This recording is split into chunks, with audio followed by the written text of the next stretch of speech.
മനുഷ്യന് മൂന്നവസ്ഥകളാണ് നമ്മൾ കാണുക. മനുഷ്യനെ മണ്ണുകൊണ്ട് ദൈവം മെടഞ്ഞിട്ട് അവൻ്റെ മൂക്കിൽ എന്തൂതി? ജീവശ്വാസം ഊതി.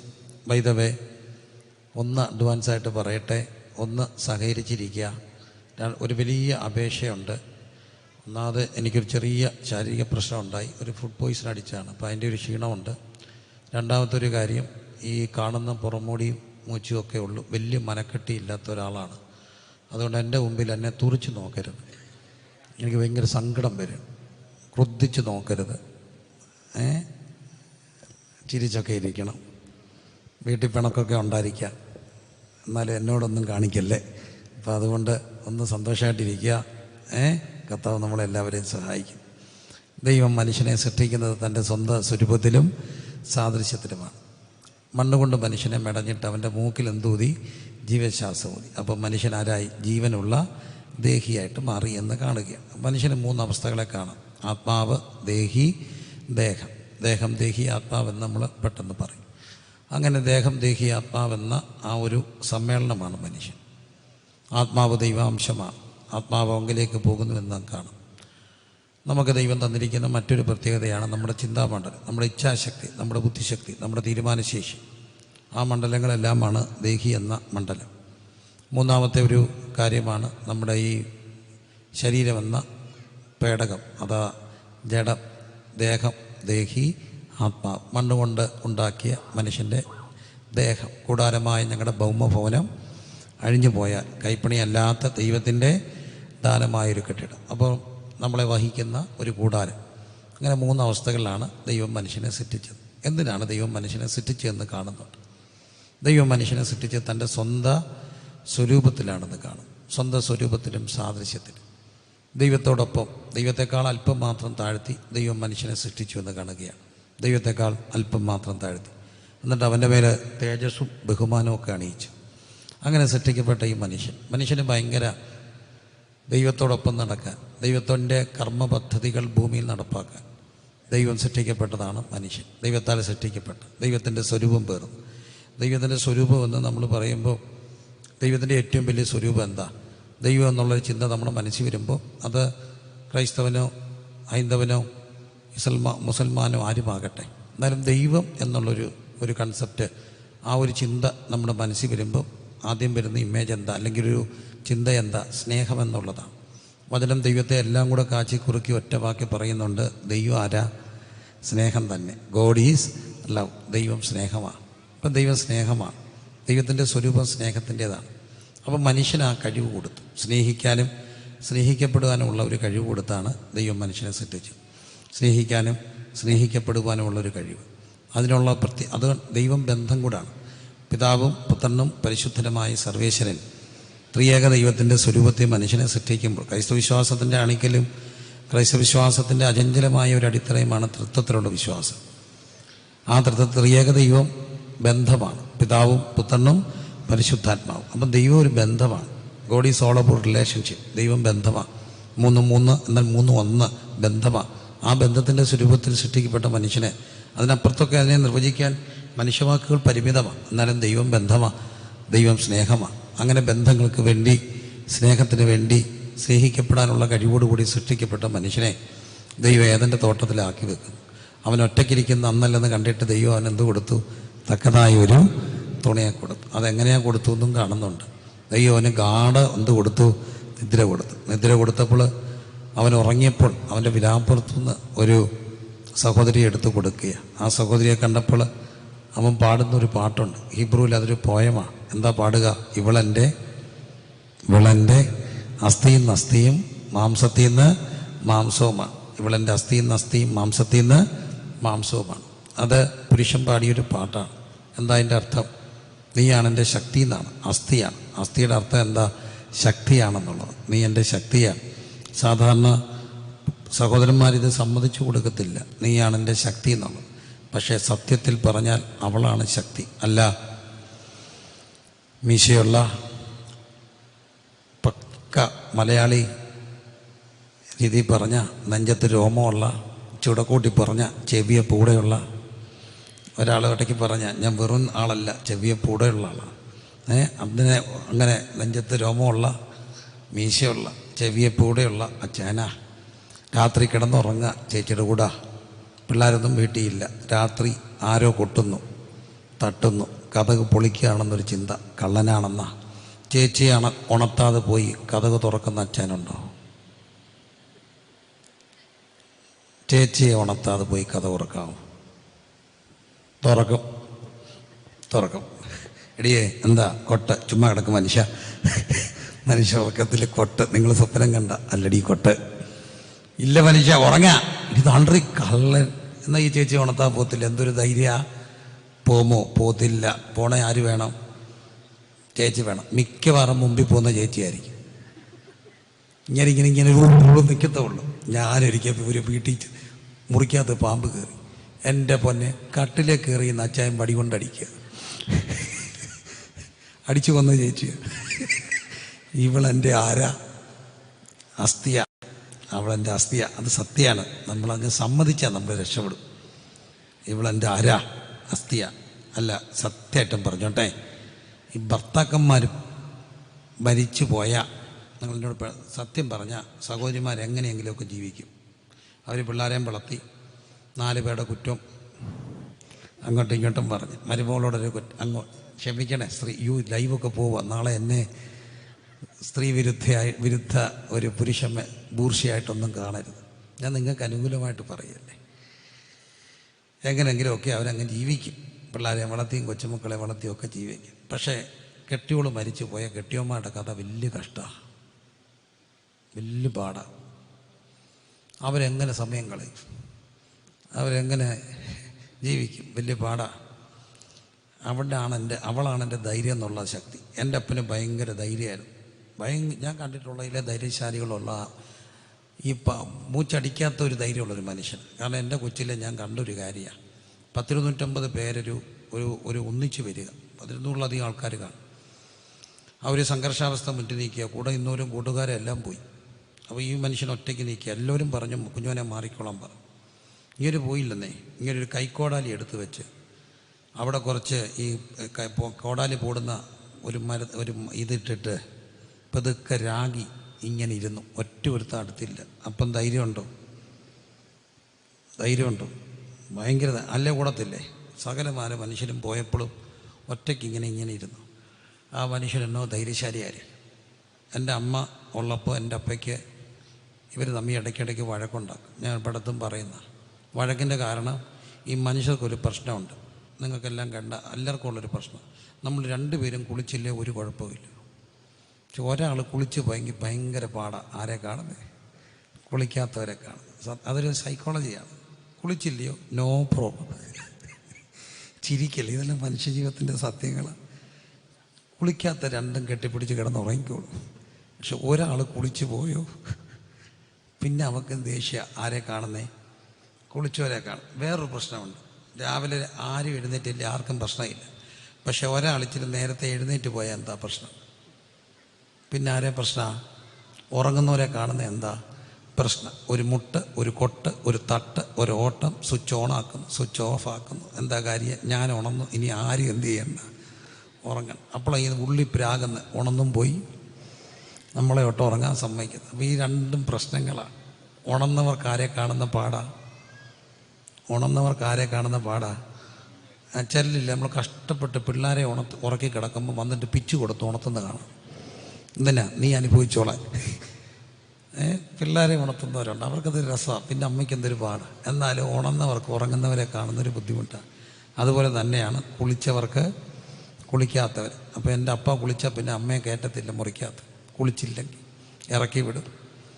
അമ്മ ഇങ്ങനെ പുറത്ത് വന്ന് സെറ്റിയെ കിടക്കും. പിന്നെ ഇടയ്ക്ക് എപ്പോഴെങ്കിലുമൊക്കെ കയറിക്കോളും. എന്നാലും ഇത്ര ധൈര്യശാലിക്ക് അമ്മ മരിച്ചാൽ പിന്നെ ഒറ്റയ്ക്ക് കിടക്കാൻ പേടിയായിരുന്നു. ഈ വലിയ മൂച്ചുള്ള അമ്മ മരിച്ചു കഴിഞ്ഞപ്പോൾ ഒറ്റയ്ക്ക് കിടക്കാൻ പേടിയായിരുന്നു. അപ്പോൾ എല്ലാവരുടെയും ധൈര്യം ആരാ? സമ്മതിക്കണേ. നീ കെട്ടിയാൽ ഞാൻ വേറെ കെട്ടുവന്ന് കെട്ടിയവരോട് ചോദിക്കണം. എന്നും പറയല്ലേ. എടി നീ പോയാൽ ഞാൻ തീരുമെന്ന് പറഞ്ഞാൽ അവൾ തീരാതിരിക്കും. അപ്പം അവളാണ് എൻ്റെ ശക്തി. അവൾ തന്നെയാണ് എൻ്റെ ബലഹീനത. അതാണ് അതിൻ്റെ സത്യം. ബലഹീനതയെ അവളാണ്. പല കാര്യവും അവൾ സാധിക്കും. എങ്ങനെ? ഒന്നീ പിണങ്ങി സാധിക്കും, അല്ലേ കരഞ്ഞ് സാധിക്കും, അല്ലേ അവൾ വഴക്കടിച്ച് സാധിക്കും. എങ്ങനാണേലും അവൾ കാര്യം സാധിക്കും. അവളെൻ്റെ ബലഹീനതയെ ഒന്നീ കരഞ്ഞ് കാണിക്കും, അത് ഒത്തില്ലെങ്കിൽ പിണങ്ങി കാണിക്കും. നമ്മൾ പറയും സംഭവം ശാന്തമായ കടലൊക്കെയാണെന്ന് പറഞ്ഞാലും അതെല്ലാം എപ്പോഴാണ് പൊട്ടിത്തെറിക്കുക. ഇവിടെ ഒരാളിരിപ്പുണ്ട്, ആളുടെ പേര് കാംസി എന്ന് പറഞ്ഞാൽ ശാന്തക്കടല. ഞാൻ കാണും പറയും എപ്പോഴാണിത് ഈ കടലൊന്ന് ഇളകുക, വേലിയേർക്കവും. അപ്പോൾ നോക്കുക എൻ്റെ പൊന്നും പ്രിയരെ, അവളാണ് എൻ്റെ ശക്തി, അവളാണ് എൻ്റെ ബലഹീനത. അങ്ങനെ സന്തുഷ്ടമായിട്ടൊക്കെ ജീവിക്കുക. എന്തിനാ അവരെ ദൈവം തമ്പുരാൻ ആക്കി വെച്ചെന്നറിയാം. പ്രധാനപ്പെട്ട പർപ്പസ്, നിങ്ങൾ സന്താന പുഷ്ടിയുള്ളവരായി എന്ത് ചെയ്യണം? പെരുകി ഈ ഭൂമിയിൽ എൻ്റെ ധർമ്മങ്ങൾ നിർവഹിക്കണം. ഭൂമിയെ ചൂഷണം ചെയ്യാതെ ഭൂമിയെ നോക്കി ഭൂമിക്ക് ദൈവത്തിൻ്റെ സൃഷ്ടികർമ്മത്തിൽ പങ്കുചേർന്ന് മനുഷ്യകുലം നിലനിർത്തപ്പെടണം. അതിനാണ് ദൈവം മനുഷ്യനെ സൃഷ്ടിച്ചത്. സന്താന പുഷ്ടിയുള്ളവരായി എന്ത് ചെയ്യണം? പെരുകണം. പക്ഷേ ഇന്ന് ആ കൺസെപ്റ്റുകളും ബൈബിൾ കൺസെപ്റ്റുകളെല്ലാം മാറ്റിമറിക്കുന്ന ഒരു ലോകത്താണ് നമ്മൾ ജീവിക്കുക. ബൈബിൾ കൺസെപ്റ്റുകളെല്ലാം മാറ്റിമറിക്കപ്പെടുക. അവിടെയാണ് കുടുംബത്തിൻ്റെ മഹത്വം കാണേണ്ടത്. എൻ്റെ വിഷയം ക്രൂശാണ്, പക്ഷേ ഒന്ന് പറഞ്ഞ് മുമ്പോട്ട് പോവുകയാണ്. ബൈബിൾ കൺസെപ്റ്റുകളെല്ലാം അടിത്തറ പറിക്കുന്ന ഒരു കാലഘട്ടത്തിലാണ് ഇന്ന് പല മക്കൾക്കും കുടുംബം വേണ്ട എന്നുള്ളൊരു ചിന്തയിലേക്ക് വരികയാണ്. നമ്മൾ ഗൗരവമായിട്ട് കാണേണ്ട കാര്യങ്ങളാണ്. നമ്മൾ കൂട്ടുകുടുംബങ്ങൾ ജീവിച്ചു, പിന്നെ 3 തലമുറകൾ എക്സ്റ്റൻഡഡ് ഫാമിലി, അപ്പച്ചനും അമ്മച്ചിയും മോനും മോളും കൊച്ചുമക്കളും കൂടെ 3 തലമുറ ഒരുമിച്ച് ജീവിച്ചു. പിന്നെ അത് മാറിയിട്ട് അടുത്ത കുടുംബം വന്നു, എന്താ അണുകുടുംബം വന്നു. അത് കഴിഞ്ഞ് പിന്നെയും മുമ്പോട്ട് പോയപ്പോൾ ഒറ്റയ്ക്ക് താമസിക്കുന്ന പിരിഞ്ഞ ഒത്തിരി പേര് വന്നു. കല്യാണം വേണ്ടാന്ന് വെക്കുന്ന ഒത്തിരി പേരുണ്ട്. ഇപ്പോഴത്തെ ഒരു ട്രെൻഡുകൾ എന്നാന്നൊക്കെ ചോദിച്ചാൽ, ഒന്ന് കല്യാണം വേണ്ടാന്ന് ജീവിക്കുക, 2 കല്യാണം കഴിച്ചാലും മക്കളില്ലാതെ ജീവിക്കുക. അത് വലിയൊരു കാര്യം, മക്കളെ വേണ്ട. ഒന്നാമത്തെ കാര്യം ഒത്തിരി പ്രായമായിട്ടാണ് കെട്ടുന്നത്. അപ്പോൾ ഇവർക്ക് മക്കൾ വേണ്ടാന്ന് വെച്ച് ജീവിക്കുക. Dual income with no kids എന്ന് അതിന് പറയുക. ഡിങ്കെന്നൊക്കെ പിള്ളേർ ഓമനപ്പേര് വിളിക്കും. Dual income with no kids. 2 പേർക്കും ശമ്പളം വേണം, നല്ല ശമ്പളം. ഈ IT മേഖലയിലും അവിടെയും നല്ല ജോലിയും, അവർക്കൊക്കെ ലക്ഷങ്ങളാണ് ശമ്പളം. ഈ പിള്ളേരൊക്കെ എന്തോ ചെയ്യുക? ഒരു തലമുറയുടെ ഒരു ട്രെൻഡ് ടൂറ് പോകുക. ഈ ടൂറൊക്കെ പോയിട്ട് ഫോട്ടോ എടുക്കുക, അത് ഇൻസ്റ്റാഗ്രാമിൽ പോസ്റ്റ് ചെയ്യുക, എല്ലാവരെയും അറിയിക്കുക. ഇങ്ങനെയൊരു കൺസെപ്റ്റ് അപ്പുറത്തോട്ട് മക്കൾ പോലും ഒരു ഭാരമായിട്ട് കാണുന്ന ഒരു ലോകത്താണ്. ഒരു ഇടയ്ക്ക് ഒരു പെൺകുട്ടി എൻ്റെ അടുക്കൽ ഇങ്ങനെ സംസാരിച്ചു. ഒടുവിൽ അവൾ കല്യാണത്തിന് സമ്മതിച്ചു. പക്ഷേ ഒറ്റ കണ്ടീഷൻ, ഒന്നിൽ ഒരു കുഞ്ഞിനെ പറയാവൂ, അല്ലെങ്കിൽ കുഞ്ഞുങ്ങളെ വേണ്ടാന്ന് പറയുന്ന ഒരാളെ വേണം, അല്ലെങ്കിൽ ഒരു കുഞ്ഞ് മാക്സിമം. അപ്പം ഞാൻ ഇവളോട് ചോദിച്ചു, നീ എത്രാമത്തെയാ? ഞാൻ 3-മത്തെയാ. നിൻ്റെ അമ്മ അന്ന് 1 മതിയെന്ന് പറഞ്ഞായിരുന്നേ നീ എന്തോ ചെയ്തേനെ? നീ കാണുമോ? ഇല്ല, നമ്മുടെ അമ്മമാരെല്ലാ കുഞ്ഞുങ്ങളെയും സ്വീകരിച്ചു. അല്ല, ഞാൻ ചോദിച്ചോട്ടെ, പിള്ളേരെല്ലാം കാണാൻ വേണ്ടിയാണ്. വീട്ടിൽ 2-മതായിട്ട് ജനിച്ചവരൊന്ന് കൈവെക്കാമോ? 2-മത്തെ മക്കളായി ജനിച്ചവരൊന്ന് കൈവെക്കാം. 2-മത്തെ ദൈവം അനുഗ്രഹിക്കട്ടെ, കൈതാത്തിട്ട്. 3-മത്തെ മക്കളായി ജനിച്ചവർ ശരിക്കും 3-മത്തെ കൈവെക്കുക, ദൈവം അനുഗ്രഹിക്കട്ടെ. 4-മത്തെ മക്കളായി ജനിച്ചവർ 1 2 3 4 ദൈവം അനുഗ്രഹിക്കട്ടെ. 5-മത്തെ മക്കളായി ജനിച്ചവർ ദൈവം അനുഗ്രഹിക്കട്ടെ. 6-മത്തെ മക്കളായി ജനിച്ചവർ 6 2 3 ദൈവം അനുഗ്രഹിക്കട്ടെ. 7-മത്തെ മക്കളായി ജനിച്ചവർ കൈ ഉയർന്നു. എന്ത് ചെയ്യും? 1 ഉള്ളോ? 2 പേര് ദൈവം അനുഗ്രഹിക്കട്ടെ. 8-മത്തെ മക്കളായി ജനിച്ച ആരെങ്കിലും ഉണ്ടോ? ഉണ്ട്, ഒരച്ചായനുണ്ട്.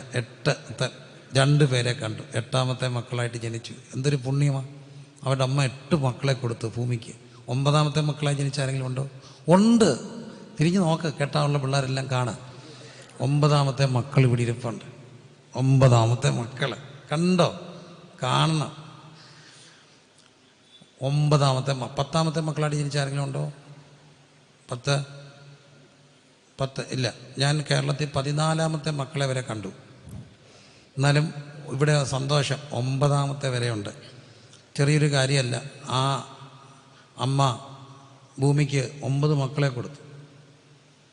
ഈ മക്കൾ കൊടുക്കുക എന്ന് പറയുന്നത് ചെറിയൊരു കാര്യമല്ല. ഒരു കുഞ്ഞ് ജനിച്ചു, ആ കുഞ്ഞ് ജനിച്ച് 1 മാസം കഴിഞ്ഞ് മരിച്ചുപോയി. ഒരു അസുഖം വന്ന് മരിച്ചുപോയി, കുഴപ്പമില്ല. ആ കുഞ്ഞ് സ്വർഗത്തിൽ കാണുമോ ഇല്ലയോ? കുഞ്ഞ് സ്വർഗത്തിൽ കാണുമോ ഇല്ലയോ? ശ്രദ്ധിച്ചേ, കുഞ്ഞ് സ്വർഗത്തിൽ കാണുമോ ഇല്ലയോ? സംശയമുണ്ടോ? കാണുമോ ഇല്ലയോ? കാണുമെന്ന് വിശ്വസിക്കുന്നവരൊന്ന് സ്തോത്രം ചെയ്തേ. കുഞ്ഞുങ്ങളെല്ലാം എവിടെ കാണും? സ്വർഗത്തിൽ കാണുമല്ലോ. ആ കുഞ്ഞ് ജനിച്ചു 1 ദിവസം കഴിഞ്ഞ് മരിച്ചാലും എവിടെ ഉണ്ട്? സ്വർഗത്തിൽ. ഇനിയും ഗർഭത്തിൽ വെച്ച് അബോട്ടായി പോയാലും ആ കുഞ്ഞ് എവിടെ ഉണ്ട്? സ്വർഗത്തിലുണ്ട്. പക്ഷെ ഒരു കാര്യം ഓർക്കണം, ജനിക്കപ്പെടാത്തൊരു കുഞ്ഞ് സ്വർഗത്തിൽ കാണുമോ? ഇല്ല. അപ്പോൾ ഒരു കുഞ്ഞിന് ജന്മം കൊടുക്കുക എന്ന് പറഞ്ഞാൽ ഈ ഭൂമിക്ക് വേണ്ടി നമുക്കൊരു കുഞ്ഞിനെ കൊടുക്കുക മാത്രമല്ല, നിത്യതയ്ക്കൊരു അവകാശിയെ കൊടുക്കുന്നതാണ് ദൈവത്തിൻ്റെ സൃഷ്ടികർമ്മത്തിൽ പങ്കുചേരുന്നത്. അത് ക്രൈസ്തവ സമൂഹവും വിശ്വാസ സമൂഹവും അറിയണം. അപ്പം കുഞ്ഞുങ്ങളൊരു ഭാരമാണോ? ആണോ? അല്ല, കുഞ്ഞുങ്ങളൊരു ഭാരമാണ്. ഇന്നൊരു ഭാരമായിട്ടാണ് കാണുന്നത്. എനിക്ക് 4 മക്കൾ ജനിച്ചപ്പോൾ 4ാമത്തെ കുഞ്ഞുണ്ടായപ്പോൾ ഞാൻ എൻ്റെ ചെവിക്ക് കേട്ട കമൻറ്റാണ്, അവനെന്താ വേണം, ഞങ്ങൾ ദശാംശം കൊണ്ട് ജീവിക്കുകയല്ലേ, പണിയെടുക്കണ്ടായല്ലോ.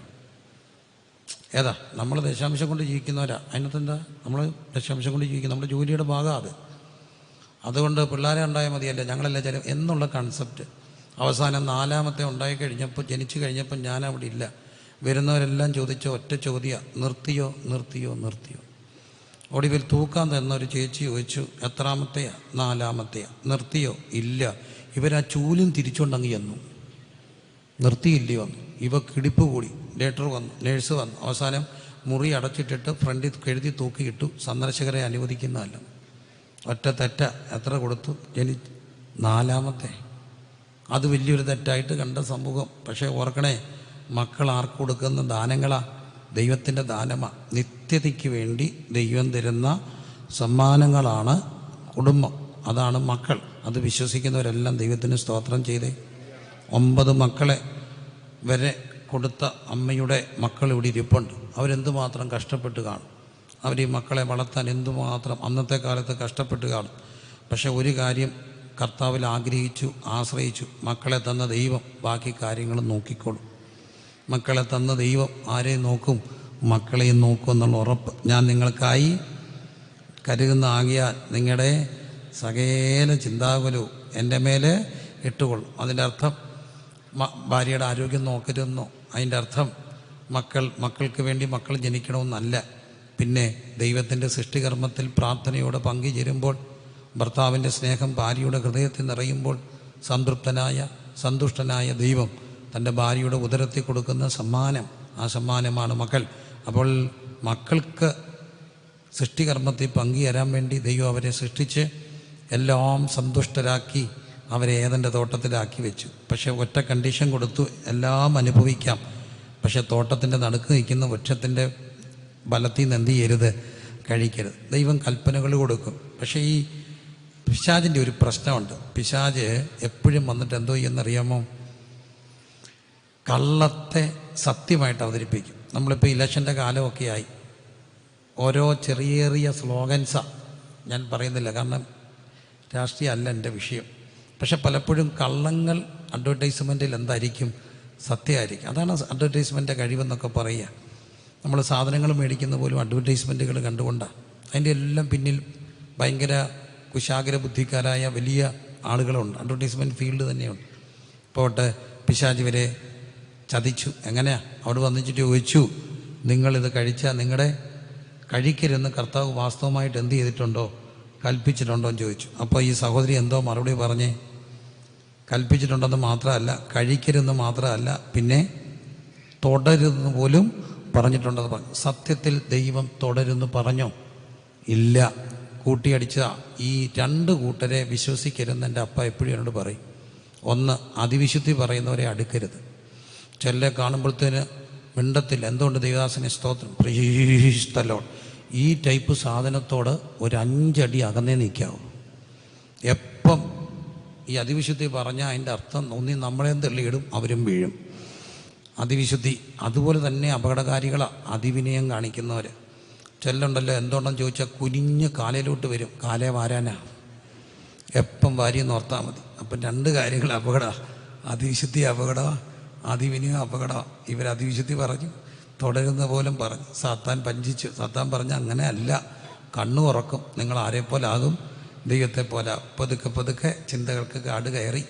അങ്ങനെ പാപം മോഹം വിതച്ചു, മോഹത്തിൻ്റെ വിത്തിട്ടു. ആ വിത്ത് പതുക്കെ വളർന്നു. മോഹം ഗർഭം ധരിച്ച് പാപത്തെ പ്രസവിച്ചു, പറിച്ചു, കഴിച്ചു, ഭർത്താവിനും കൊടുത്തു. ഇരുവരും എന്തായി മാറി?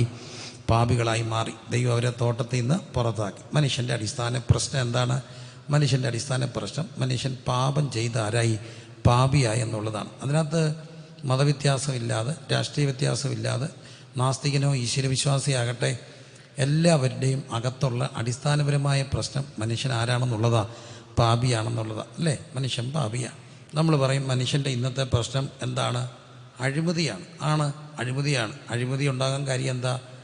മനുഷ്യൻ്റെ സ്വാർത്ഥത. എനിക്ക് പണക്കാരനാകണം, ദീപസ്തംഭം, മഹാചര്യം, എനിക്കും വേണം പണം ഉണ്ടാക്കാനുള്ള ബഹളം, തത്രപ്പാട.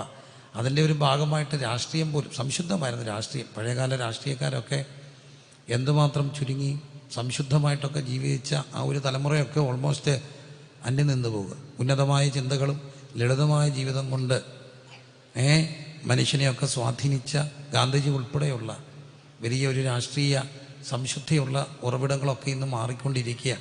അപ്പോൾ എന്താണ്? അഴിമതിയുടെ കാര്യങ്ങൾ ഒറ്റ കാര്യത്തിന് പാപമാണ്. എനിക്ക് എങ്ങനെയെങ്കിലും ആരാകണം? പണം ഉണ്ടാക്കണം. ഇന്ന് നമ്മൾ പറയും ദാരിദ്ര്യമാണ്. ദാരിദ്ര്യം ഉണ്ടാകുന്നത് എന്തുകൊണ്ടാണ്? ഈ ഭൂമിയിൽ എന്തോരം മനുഷ്യരുണ്ടായാലും അവർക്ക് പങ്കുവെക്കപ്പെടാനുള്ള റിസോഴ്സുകൾ ഈ ഭൂമിയിലുണ്ട്. പക്ഷേ എന്തുകൊണ്ടാണ് ദാരിദ്ര്യം ഉണ്ടാകുക? ഇത് കുറച്ച് പേരുടെ കയ്യിൽ, കുത്തക മുതലാളിമാരുടെ കയ്യിലാകും. ഇവരത് കൂട്ടി വെക്കുന്നു, പൂഴ്ത്തി വെക്കുമ്പോൾ സാധനം കിട്ടാതാകും. സാധനം മാർക്കറ്റിൽ ഇല്ലാതെ വരുമ്പോൾ എന്തോ കൂടും? ഡിമാൻഡ് കൂടും. ഡിമാൻഡ് കൂടുന്ന അനുസരിച്ച് എന്ത് കൂട്ടും? ഡിമാൻഡ് കൂടുമ്പോൾ ഓട്ടോമാറ്റിക്കായിട്ട് എന്തും കൂടും?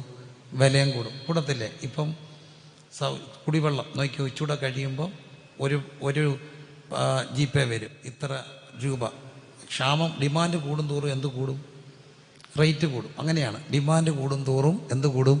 റേറ്റ് കൂടും. അപ്പോൾ അങ്ങനെ ആർട്ടിഫിഷ്യൽ സ്കേഴ്സിറ്റി ഉണ്ടാക്കും. സ്കേഴ്സിറ്റി ഉണ്ടാകുമ്പം ഡിമാൻഡ് കൂടും. ഡിമാൻഡ് കൂടുമ്പം പ്രൈസ് കൂടും. പ്രൈസ് കൂടുമ്പം എന്തുണ്ടാകും? ക്ഷാമം ഉണ്ടാകും. അങ്ങനെ ക്ഷാമം എന്തുകൊണ്ടാണ്? ദാരിദ്ര്യം. ഇതെല്ലാം ഉണ്ടാകാൻ കാര്യം കുറച്ച് പേരുടെ സ്വാർത്ഥതയാണ്. എനിക്ക് മാത്രം പണം. ഇപ്പം തന്നെ നമുക്കറിയാം മുഴുവൻ മാളുകളൊക്കെ വരുമ്പോൾ സംഭവിക്കുന്ന കാര്യങ്ങൾ എന്താ? കൊച്ചു ചെറുകിട കർഷകരെല്ലാം, ചെറുകിട കച്ചവടക്കാരെല്ലാം ഇല്ലാതാകും.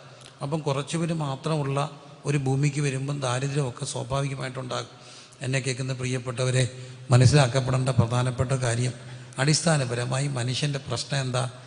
പാപം. അതാണ് വചനം പറയുക, ആരും നീതിമാനില്ല, ഒരുത്തം പോലും ഇല്ല, എല്ലാവരും പാപം ചെയ്ത് ഒരുപോലെ എന്ത് ചെയ്തു? ദൈവദയസ് നഷ്ടപ്പെടുത്തി. പിന്നെ നമുക്ക് ആകെ പിടിച്ച സമ്പാദാനം എല്ലാവരും ആരാ? പാപികളാണ്. ഒരുത്തം പോലും ഇല്ല നീതിമാൻ. എല്ലാവരും എന്ത് ചെയ്തു? പാപം ചെയ്തു. ഇപ്പം പരീക്ഷയല്ലേ? പരീക്ഷ കഴിഞ്ഞ് വരുമ്പോൾ എല്ലാവരും ചോദിച്ചു എങ്ങനെ ഉണ്ടായിരുന്നു? കെമിസ്ട്രി എല്ലാവർക്കും പാടായിരുന്നു. എല്ലാവർക്കും പാടാം. ആകെ സമാധാനം. എല്ലാവർക്കും എന്തായിരുന്നു? പാടായിരുന്നു. ഇത് തന്നെയാണ് നമ്മുടെയും കാര്യം. കൊച്ചൻ പരീക്ഷ ജയിച്ച് വരിക, കേട്ടൊരു തമാശയാ. അപ്പോൾ അച്ചായൻ ചോദിച്ചെന്ന്, മോനെ നീ ജയിച്ചോടാ? അവൻ പറഞ്ഞു, അപ്പാ ഡോക്ടറുടെ മോൻ തോറ്റുപോയി. എടാ നീ ജയിച്ചോന്ന്. എൻജിയുടെ മോൻ തോറ്റുപോയി. എടാ ചെറുക്കാൻ നീ ജയിച്ചോന്ന്. വക്കീലിൻ്റെ മോനും തോറ്റുപോയി. എടാ നീ ജയിച്ചോടാ? അവൻ പറഞ്ഞു, ഡോക്ടറുടെ മോനും എൻജിയുടെ മോനും വക്കീലിൻ്റെ മോനും തോറ്റ സ്ഥിതിക്ക് ടാപ്പിങ്ങുകാരൻ അച്ചായൻ്റെ മോൻ ജയിക്കണമെന്ന് വാശി പിടിച്ചാൽ ശരിയാവപ്പാ? തോറ്റോ? ഇല്ല, എല്ലാവരും ജയിച്ചോ? എല്ലാവരും തോറ്റു. അപ്പോൾ ഇത് തന്നെ നമുക്ക് സന്തോഷം. ഒരു തരത്തിൽ എല്ലാവരും ആരായി? പാപികളായി. നീതിമാൻ ആരുമില്ല, ഒരുത്തം പോലും ഇല്ല. എല്ലാവരും പാപം ചെയ്ത് ഒരുപോലെ ദൈവത്തെ നഷ്ടപ്പെടുത്തി. പ്രിയരെ, ഇനി എന്താ പ്രതിവിധി? നാട്ടാരെ, പ്രിയമുള്ളവരെ, ഒറ്റ കാര്യം ഉറപ്പാണ്, പാപത്തിൻ്റെ ശമ്പളം എന്താ? മരണം. തെറ്റ് ചെയ്താൽ എന്ത് ഇല്ലണം? നമ്മുടെ നാട്ടിലൊരു ചൊല്ലുണ്ട്, ഉപ്പ് തിന്നവൻ വെള്ളം കുടിക്കണം. ഉപ്പ് തിന്നോ വെള്ളം കുടിക്കുക. അതൊരു പോസിറ്റീവ് കൂടാ. ഈ ഗൾഫ് രാജ്യങ്ങളിലൊക്കെ പഴയ കാലത്ത് ഈ പുറത്ത് ജോലി ചെയ്യുമ്പോൾ അവർക്ക് എന്തോ കൊടുക്കുമെന്നറിയാമോ? സോൾട്ട് ടാബ്ലറ്റ് കൊടുക്കുമെന്നാണ് പറയുക. എന്തിനാന്ന് ചോദിച്ചാൽ അപ്പോൾ ഓട്ടോമാറ്റിക്കായിട്ട് എന്ത് കൊടുക്കും? വെള്ളം കുടിക്കും. വെള്ളം കുടിക്കുമ്പോൾ ഓട്ടോമാറ്റിക്കായിട്ട് എന്തോ കൂടും? ദാഹം കൂടും. ദാഹം കൂടുമ്പോൾ എന്തോ കൂടും? വെള്ളം കുടിക്കും. നമ്മുടെ നാട്ടിൻപുറത്തെ ഇപ്പോൾ ഒരു സ്ഥിര അസുഖമാണ്. മിക്കവാറും മലയാളി എല്ലാം ഡയബറ്റിക്കായി, അല്ലേ? Diabetic patient. ശരിക്കും അതിന് പണ്ട് കാലത്ത് പറയുന്ന രോഗത്തിൻ്റെ പേരെന്താ? മൂത്രമൊഴിവെന്നാണ്. മൂത്രമൊഴിവിൻ്റെ അസുഖമുണ്ട്. അതൊരു കണക്കിന് സത്യ. ഇവർക്ക് എന്തോ കൂടും? ദാഹം കൂടും. ദാഹം കൂടുമ്പം ധാരാളം വെള്ളം കുടിക്കും. ധാരാളം വെള്ളം കുടിക്കുമ്പോൾ അവിടെ യൂറിനിലൂടെ ഈ ഷുഗർ പുറത്തു പോകും. നാച്ചുറൽ പ്രതിവിധിയാണ്.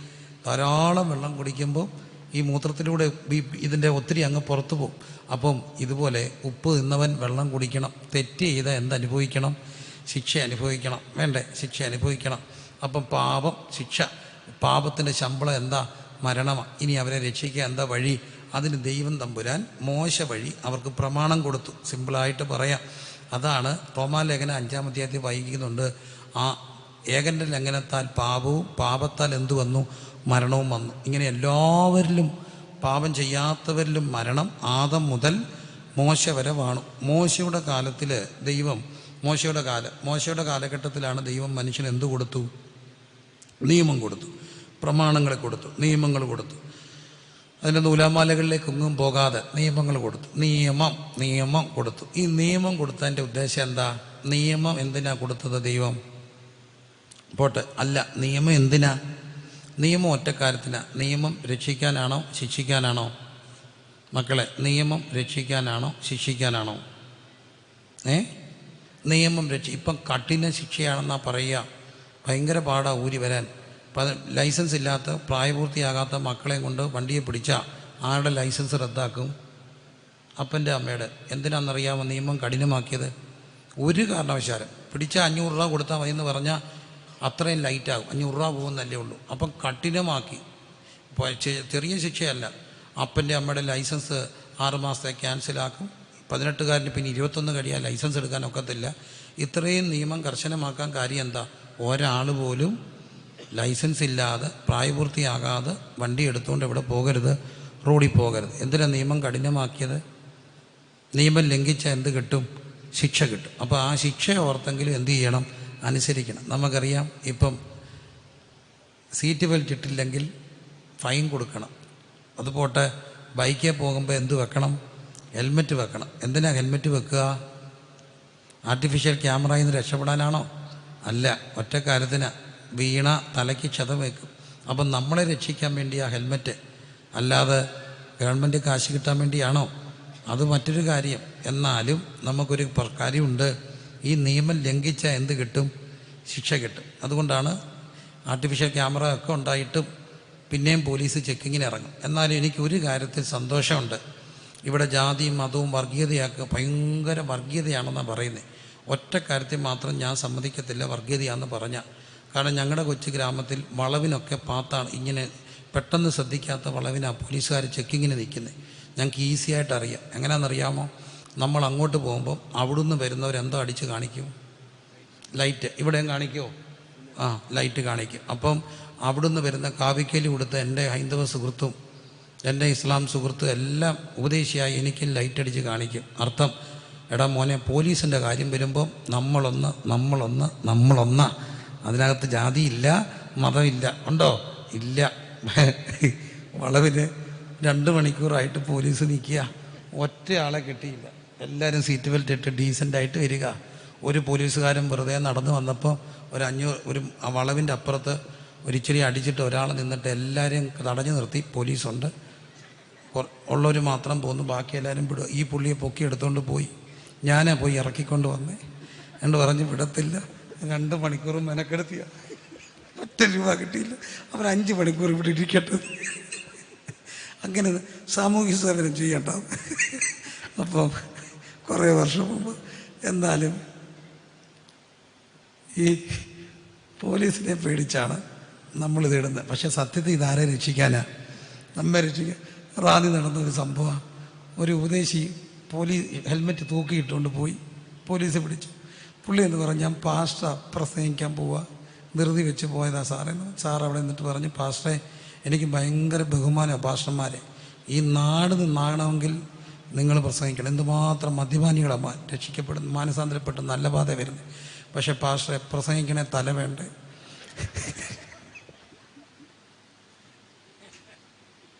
പാസ്റ്റർ ഇച്ചിരി ഫൈൻ കൂട്ടിത്തരണം. കാരണം പാസ്റ്റർ ജീവനോട് ഇരുന്നാലേ ഈ നാട് നന്നാകത്തുള്ളൂ. അപ്പോൾ ശിക്ഷ കിട്ടുന്ന ആർക്ക് വേണ്ടിയാണ്? നമ്മൾ രക്ഷിക്കാനാണോ ശിക്ഷിക്കാനാണോ? രക്ഷിക്കാനാ. ഏത് തെറ്റ് ചെയ്താലും ശിക്ഷ കിട്ടും. കിട്ടത്തില്ലേ? കിട്ടുമോ? കിട്ടും. മനുഷ്യനോട് ദൈവം പറഞ്ഞു, മുഖത്തെ വേർപ്പോട് എന്ത് കഴിക്കണം? ഉപജീവനം കഴിക്കും. അർത്ഥം, കഴിക്കണമെങ്കിൽ എന്ത് ചെയ്തിരിക്കണം? അർത്ഥം, കഴിക്കണമെങ്കിൽ എന്ത് ചെയ്തിരിക്കണം? വേർതിരിക്കണം. സിമ്പിൾ പ്രിൻസിപ്പിളാണ്. കഴിക്കണമെങ്കിൽ എന്ത് ചെയ്യണം? വേർക്കണം. അങ്ങനെയായിരുന്നു പൂർവികർ ജീവിച്ചത്.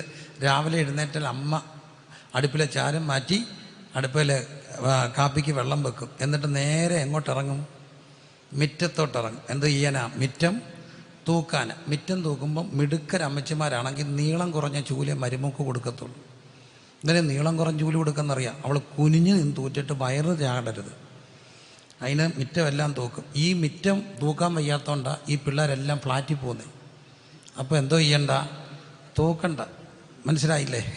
ഫ്ലാറ്റാണെങ്കിൽ മിറ്റം തൂക്കണ്ടായിരുന്നു. മിറ്റം തൂക്കണം. മിറ്റം തൂക്കാൻ അത് കഴിയുമ്പോഴത്തേന് പിന്നെ അപ്പോഴത്തേന് വേർത്തിട്ടാണ് എന്ത് ചെയ്യുന്നത്, കഴിക്കുക. അസുഖമുണ്ടോ?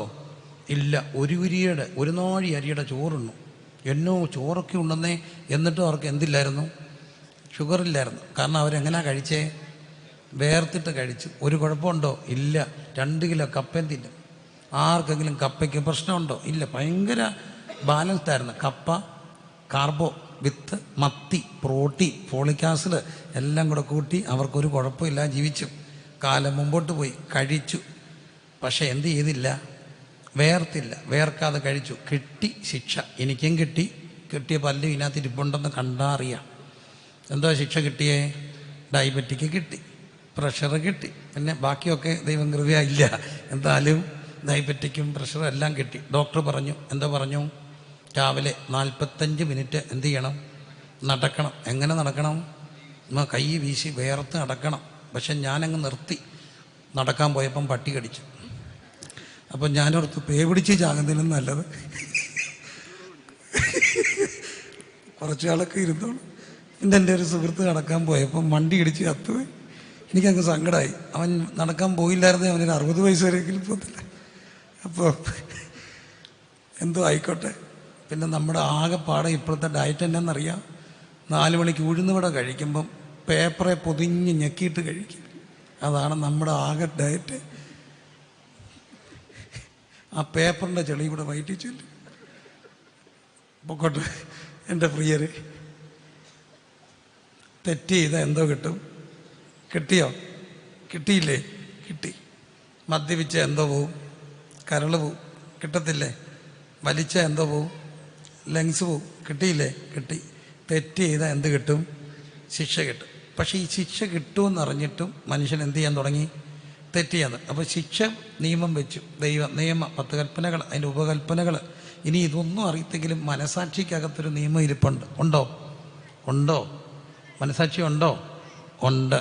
ഞാൻ നിങ്ങളോട് ചോദിച്ചോട്ടെ, നമ്മുടെ സമൂഹത്തിൻ്റെ വലിയൊരു പ്രത്യേകതയാണ് ലഹരി അനുവദിക്കത്തില്ല. അറിഞ്ഞുകൊണ്ട് തിരുമേശ എടുക്കരുന്ന് കർശനമായിട്ട് വിലക്കും.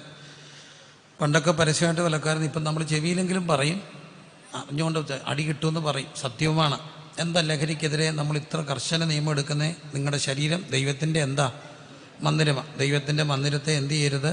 നശിപ്പിക്കരുത്. എന്നാൽ ഈ സിഗരറ്റ് വലിയൊക്കെ ചെയിൻ സ്മോക്കേഴ്സ് ആയിരുന്ന ആൾക്കാർ, പൊന്നുമുത്ത മോനെ അക്കരെ മിണ്ടാതിരുന്ന മുട്ടായി തരും പാസ്റ്ററെങ്കിലും മിണ്ടായിരുന്നാൽ പോരാ നേരത്ത് മുട്ടായി തരാമെന്ന് പറഞ്ഞേ ഉണ്ടല്ലേ. അപ്പോൾ അങ്കിളിനോട് മേടിച്ചോണം മിണ്ടായിരുന്നിട്ട്. അപ്പോൾ എൻ്റെ പൊന്നും പ്രിയരെ, ഇവർ ചെല്ലോടൊക്കെ ചോദിക്കും ബീഡി വരെ നിർത്തിയോ? നിർത്തി. അച്ഛാ സത്യമാണോ? നിർത്തി അച്ഛാ. 4 ചായ പാക്കറ്റ് ഒക്കെ ആയിരുന്നു, ഇപ്പം നിർത്തി. പിന്നെയും ചോദിച്ചു സത്യം പറഞ്ഞാൽ ചോദിക്കും. ഇപ്പം അങ്ങനെയൊന്നും ഇല്ല. പിന്നെ രാവിലെ ടോയ്ലറ്റിൽ പോകുമ്പം മാത്രം ഒരു 1-2 പോകാം, അത് മാത്രമുള്ള ഭാഷ. അത് മൊത്തം വലിക്കത്തില്ല. പിന്നെ ഇവിടെ എന്തിനാ പോകുമ്പോൾ ഇച്ചിരി വലിക്കുന്നേ? അതൊരു പ്രശ്നമാണ്. ആദ്യം വലിച്ചപ്പോൾ എവിടെ നിന്നാണ് വലിച്ചേ? ടോയ്ലറ്റിൽ പോയിരുന്ന. ആര് കാണാതിരിക്കാനാ? അമ്മ കാണാതിരിക്കാനാ. അമ്മ കണ്ടാൽ മോശമാണെന്ന് പറഞ്ഞ ആരാ?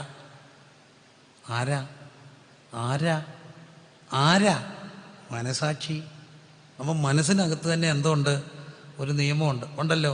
അപ്പം പിന്നെ മനസാക്ഷി നിർജീവപ്പെടും.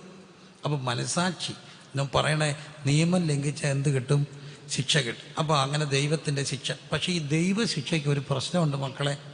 ലോകശിക്ഷയിൽ ഒരാളെ കോടതി അങ്ങ് വിധിച്ചു എന്ന് വെക്കുക, അവന് 40 കൊല്ലം കഠിന തടവാ, കിടക്കട്ടെ, അനുഭവിക്കട്ടെ. അത്ര കിരാതമായ മനുഷ്യ മനസാക്ഷിയെ ഒലച്ച കൊലപാതക കിടക്കട്ടെ.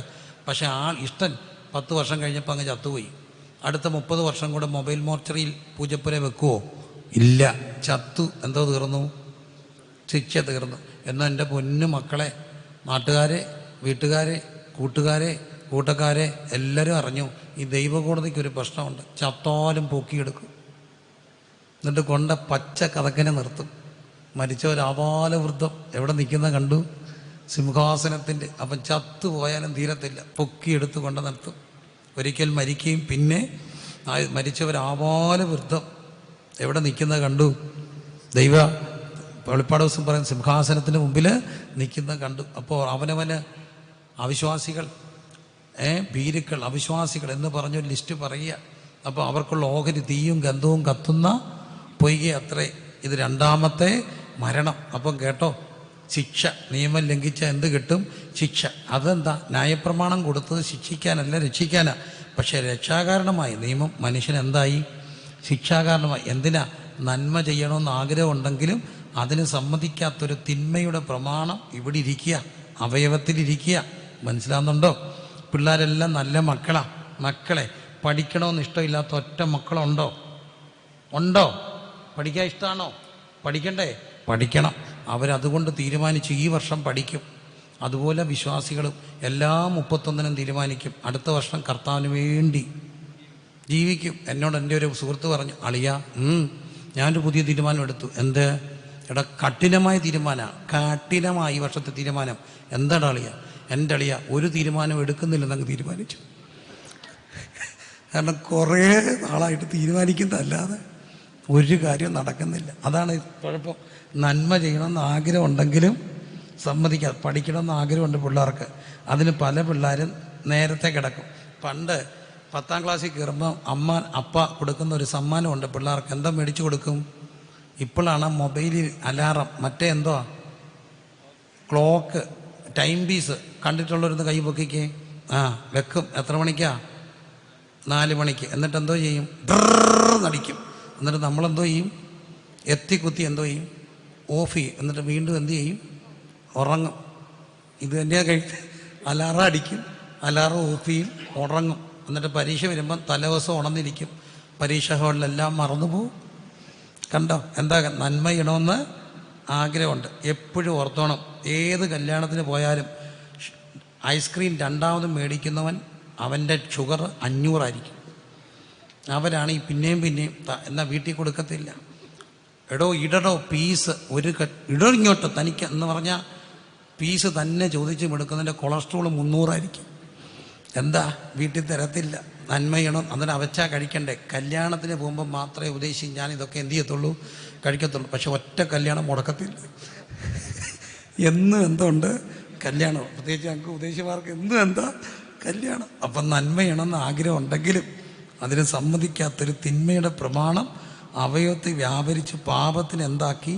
ബദ്ധനാക്കി. അപ്പം തെറ്റ് നിയമം കൊടുത്തു. എന്താ? ശിക്ഷ.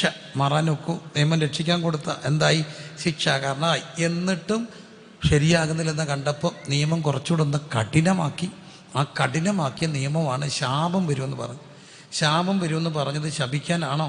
അല്ല. എന്തിനാണെന്നറിയോ? രക്ഷിക്കാനാ. കാരണം ഈ മക്കൾ സമ്മതിക്കാത്തൊരു കാര്യമുണ്ട്. അപ്പനും അമ്മയും ജീവിക്കുന്ന ആർക്ക് വേണ്ടിയാ? അപ്പനും അമ്മയും ജീവിക്കുന്ന ആർക്ക് വേണ്ടിയാ? ഉണ്ടെന്നില്ല ഒറ്റ ഒരെണ്ണം. അപ്പനും അമ്മയും ജീവിക്കുന്ന ആർക്ക് വേണ്ടിയാ? ആർക്ക് വേണ്ടിയാ? മക്കൾക്ക് വേണ്ടിയാ. സമ്മതിച്ചല്ലോ. അത് ബോധമുള്ള ഒന്നും 18 ഇറങ്ങിപ്പോത്തില്ല. പോമോ? ഇല്ല. 18 ആകുമ്പോൾ പോലീസ് സ്റ്റേഷനിൽ ചെന്ന് ഇരിക്കുമ്പോൾ ഇതിന് കണ്ട പാവം പോലും ഇല്ലെന്നേ. ഞാൻ എത്ര ഇടത്താണ് പോകുന്നത്, കണ്ട പാവം പോലും ഇല്ല. ഇതാരാ? അതിൻ്റെ ഒരു നിപ്പ് കാണണം. അയ്യോ, തൊടാനൊക്കെ 18 കഴിഞ്ഞില്ലേ? സത്യത്തെ അതിനെ അങ്ങ് അടിച്ച് കൊല്ലാൻ തോന്നും. കാരണം ഇത് അമ്മയല്ലേ, അപ്പനല്ലേ.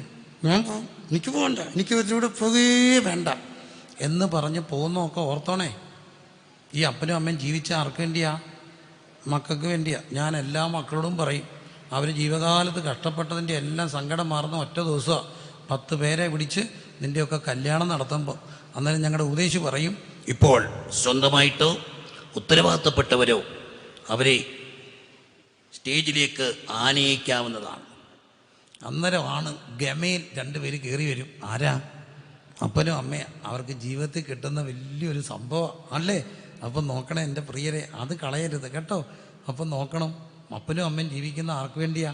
മക്കൾക്ക് വേണ്ടിയാ. മക്കൾക്ക് ദോഷം വരുന്ന എന്തെങ്കിലും ചെയ്യുമോ? ഇല്ല. അപ്പം ശാപം വരുന്നത് നമുക്ക് മാത്രമല്ല, എത്ര പേർക്ക് വരാം? 4 തലമുറ വരെ വരാം. അതിന് കാരണമുണ്ട്. ഒന്ന് മക്കൾ. ഇനി മക്കളെക്കാട്ടി ഇഷ്ടം ആരെയാ? മക്കളെക്കാട്ടി ഇഷ്ടം ആരെയാ? സമ്മതിക്കത്തില്ല. മക്കളെക്കാട്ടി ഇഷ്ടം ആരെയാ? കൊച്ചുമക്കളെയാണ്. നമ്മൾ സാധാരണ പറയുന്നൊരു കാര്യമുണ്ട്, ഇപ്പോഴാണ് പിള്ളേരെയൊക്കെ തല്ല് പറഞ്ഞു. മക്കളെ ഈ വല്യപ്പനും വല്യമ്മയും വളർത്തിയ പിള്ളേരെ പിഴച്ചു പോകുമെന്ന് പറയും. കുറച്ച് സത്യമുണ്ട്. കാരണം ഇവരെന്തോ ചെയ്യത്തില്ല, തല്ലത്തില്ല. ഇപ്പോൾ തല്ല് കുറവാണ് സത്യത്തിൽ. പ്രത്യേകിച്ച് വിദേശത്തൊക്കെ പോയാൽ ഇപ്പം തല്ലാനും ഒക്കത്തില്ല. എന്നാൽ എന്നെയൊക്കെ തല്ലുന്ന അതിശാസ്ത്രീയമായിട്ടായിരുന്നു. എന്തോ ഒരു ശാസ്ത്രീയമായ അടിയായിരുന്നു. നിക്കർ ഊരി എണ്ണ ചൂടാക്കി പുരട്ടി വടി വെട്ടിക്കൊണ്ട് വന്ന് നമ്മുടെ മുമ്പിൽ ഇരുന്നാൽ ഇത് കലാപരിപാടിയാണ്. കുറേ നേരത്തെ ഇതങ്ങ് തീരത്തില്ല. വടി വെട്ടി വഴറ്റി വടി വരുമോ ഇല്ല. മിലിറ്ററി അടിയായിരുന്നു. എൻ്റെ പൊന്നെ, എൻ്റെ അപ്പ അടി കഴിഞ്ഞ് പോകുമ്പോൾ, അവധി കഴിഞ്ഞ് പോകുമ്പോൾ ഞാൻ പാടിയിട്ടുണ്ട്, ഞാനും പെങ്ങളും കൂടെ. സന്തോഷം വന്നല്ലോ, സന്താപം തീർന്നല്ലോ, സന്തോഷം എന്നി വന്നല്ലോ. അത്ര അടിയായിരുന്നു. പക്ഷെ എനിക്ക് മക്കളുണ്ടായപ്പോൾ അടിക്കാൻ സമ്മതിക്കത്തില്ല. ഞാനൊരു വട്ടം കൊച്ചിനെ അടിക്കാൻ പിടിച്ചപ്പോൾ അപ്പ പറഞ്ഞ് അടിക്കരുത്. ഞാൻ അതെന്നെ അടിക്കരുതേ. അതെ, എൻ്റെ ഇവിടെ ഏതാണ്ട്.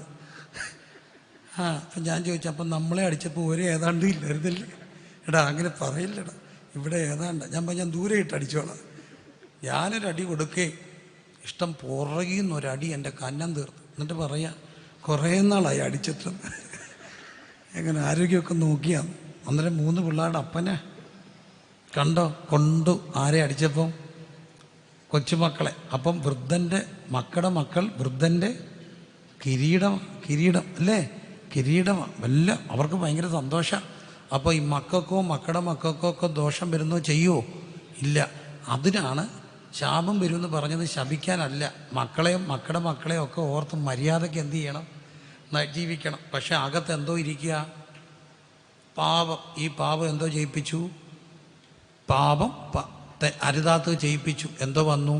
ശിക്ഷയുടെ കൂടെ എന്തുകൂടെ വന്നു? ശാപം കൂടെ വന്നു. ശാപം ഉണ്ടോ എന്നൊക്കെ ചോദിച്ചാൽ ശാപമുണ്ട്.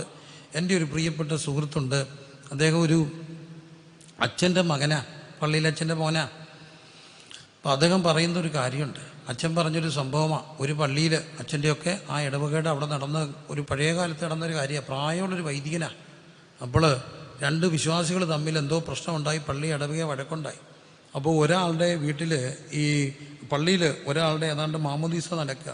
അപ്പോൾ ഈ മാമോദീസ സെറിമണി നടക്കാതിരിക്കാൻ വേണ്ടി മാമോദീസയുടെ തലേ രാത്രിയിൽ ഏതാണ്ട് മറ്റേ കൂട്ടർ ഓട് പൊളിച്ച് പള്ളിക്കകത്ത് ഇറങ്ങിയിട്ടൊരു മാമോദീസ തൊട്ടിലിനകത്ത് വെളിക്കിറങ്ങി.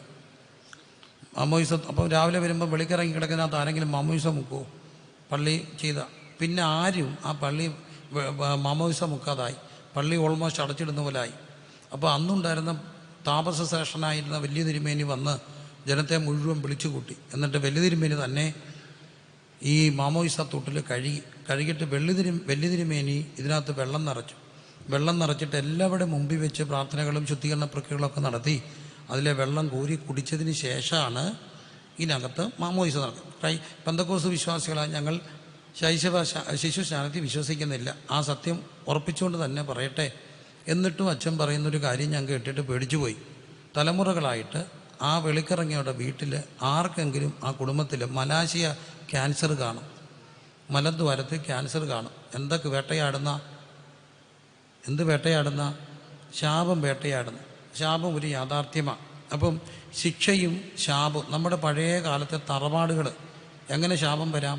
ശാപം പല രീതി വരാം. ദരിദ്രൻ്റെ കണ്ണീര് വീണ കൂലി നിലവിളിച്ചാൽ എന്തോ വരും? ശാപം വരും. എന്തിയെ തറവാടുകളെല്ലാം? എന്തിയെ വലിയ വലിയ തമ്പ്രാന്മാരെല്ലാം? എന്തിയെ ഒറ്റ എണ്ണത്തെ കാണിച്ച് തമ്പ്രാക്കന്മാരുടെ പിന്തലന്മാർക്കാരെ എരന്ന് ജീവിക്കുന്നവരുണ്ട്. എന്താ പറ്റിയെന്നറിയാമോ? ശാപം. കൂലിക്കാരൻ ചെന്ന് ചോദിക്കും. കൂലി ചോദിക്കുമ്പോൾ ഇത്രയേ ഉള്ളൂ. അല്ല എമ്മാനെ ഇത്രൂടെ, ഒരടി, ഒരു ഉന്ത്, ഒരു തള്ള, ഒരു ഞെക്ക്. കൂടുതൽ എന്തെങ്കിലും പറഞ്ഞാൽ കണ്ടത്തിൻ്റെ മട ഉറയ്ക്കണമെങ്കിൽ ആരെ കൂടെ ചവിട്ടി താക്കണം? മനുഷ്യനെ കൂടെ താക്കണം നിർബന്ധത്തിൽ. ചരിത്രങ്ങൾ പറയുന്നു ആരെയൊക്കെയോ അതിനകത്ത് താത്തിട്ടുണ്ട്. ചവിട്ടി താത്തു. ആരും അറിഞ്ഞില്ല, ഉലകം അറിഞ്ഞില്ല. കരച്ചിൽ ഉയർന്നപ്പോൾ ശാപം വന്നു. സത്യമാണേ, ശാപം വന്നു. ദരിദ്രനെ പീഡിപ്പിച്ചാൽ. മറ്റൊന്ന് അധാർമികമായ ലൈംഗിക ജീവിതം. അവരൻ്റെ ഭാര്യ, അവരൻ്റെ മകള്, അവരുടെ ഉള്ളുരുകിയ പ്രാക്ക്, ഇതെല്ലാം ശാപമാണ്. കൊച്ചുങ്ങളെ നശിപ്പിച്ച അപ്പനും അമ്മയും ഉള്ളുരുകി പ്രാകും. എൻ്റെ കൊച്ചിനെ തൊലച്ചോ മുടിഞ്ഞു പോകുന്നു. ഏക്കും ഇതൊക്കെ. കാരണം കൂടാത്ത ശാപം എന്ത് ചെയ്യത്തില്ല? ഏക്കത്തില്ല. മനസ്സിലാകുന്നുണ്ടോ? കാരണം കൂടി ഏക്കും. അനിയൻ മരിച്ചുപോയി. അനിയൻ്റെ ഭാര്യയും പിള്ളേരെയും വീതം കൊടുക്കാതെ ഇറക്കിവിട്ട ചേട്ട അനുഭവിക്കും. അനുഭവിച്ചേ ഒക്കത്തുള്ളൂ. എന്താ കാര്യം? വിധവയുടെ കണ്ണീരാ. പിന്നെ വേറൊരു കൂട്ടരുണ്ട്, ഉപദേശിക്കിട്ട് പണി കൊടുത്തു ഇരുന്ന് മേടിക്കും, എരന്ന് അനുഭവിക്കും. ഇത് പൗരോഹിത്യ മതത്തിൻ്റെ ഭീഷണിയായിട്ടൊന്നും കാണണ്ട. സഭയെ പ്രശ്നം ഉണ്ടാക്കിയാൽ എന്തോ വരും? ശാപം വരും. ഞാനിതെല്ലാം കാണുന്നതും അനുഭവിക്കുന്നതും കണ്ടിട്ടുള്ളതും ചരിത്രങ്ങളൊന്നും കാത്തിരുന്ന് കണ്ടാൽ മതി. അപ്പം നോക്കണം, ഇതെല്ലാം എന്ത് വരുത്തും? ശാപം വരുത്തും. അപ്പം ശിക്ഷയും ശാപവും മരണവും എത്ര പിള്ളേർ എന്നോട് പറഞ്ഞിട്ടുണ്ട്, പാസ്റ്ററെ പറഞ്ഞിട്ട് കാര്യമില്ല, പ്രാർത്ഥിച്ചിട്ടൊന്നും കാര്യമില്ല, അനുഭവിക്കാൻ വേണ്ടി ഇഷ്ടം പോലെ ഉണ്ടാക്കി വെച്ചിട്ടാണ് കാർന്നൂർ പോയത് ഇഷ്ടം പോലെ ഉണ്ടാക്കി വെച്ചിട്ട് അനുഭവിക്കാനാ, തീർക്കാം, ഇവിടം കൊണ്ടെങ്കിലും തീരട്ട്. അപ്പം നോക്കണം, എന്തോ വേട്ടയാടുക, ശാപം വേട്ടയാടുന്ന കുടുംബങ്ങൾ, ശാപം വേട്ടയാടുന്ന മനുഷ്യർ.